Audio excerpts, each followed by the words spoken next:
நீங்க சொல்லுங்க உங்க பேர் என்ன? ஸோ என் பேர் வர்ணிகா. நான் ஃபர்ஸ்ட் செம் படிக்கிறேன் யூரோப்பியன் யூனிவர்சிட்டியில். ஓகே, ரொம்ப ஸ்டைலிஷா இருக்கீங்க. ஃபர்ஸ்ட் ஆஃப் ஆல் அவுட்ஃபிட் ரொம்ப சூப்பரா இருக்கு. அவுட்ஃபிட் காஸ்ட் என்ன ஃபர்ஸ்ட்? ஸோ ஷர்ட் வந்து என்னோட ஃப்ரெண்டு இது. ஏங்க இப்படி ஓசில வாங்கி ஃப்ரெண்டு தூக்கி போட்டு வரீங்களே? ஓசிலாம் வாங்கல, எங்க ரூம்மேட்ஸ் ரொம்ப friendly, like we care for each other and share everything. இந்த யூரோப்பியன் யூனிவர்சிட்டில என்ன படிச்சிட்டு இருக்கீங்க? ஃபர்ஸ்ட் செம் கம்ப்ளீட் பண்ணிட்டேன், இப்போ செகண்ட் செம் போயிட்டு இருக்கு. இங்க எம்பிபிஎஸ் படிக்கிறது எவ்வளவு டிஃபரெண்டா இருக்கு? லைக் சென்னையில் இப்போ நான் எம்பிபிஎஸ் பண்ண ரெக்கார்ட் நோட்ஸ் அதெல்லாம் தேவையில்ல, டென்ஷன் லைக் எழுதணும், நிறைய டைம்லாம் வேஸ்ட் ஆகும்.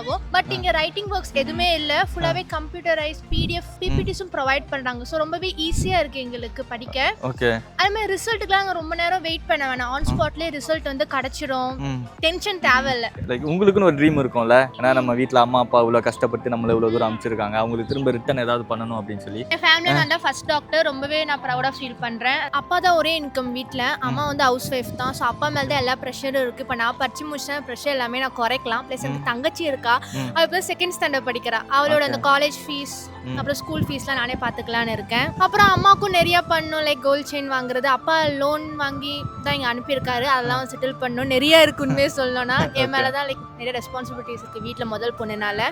ஸோ நல்லபடியாக படிச்சுட்டு போய் நாங்கள் நிறையா பார்க்கணும்.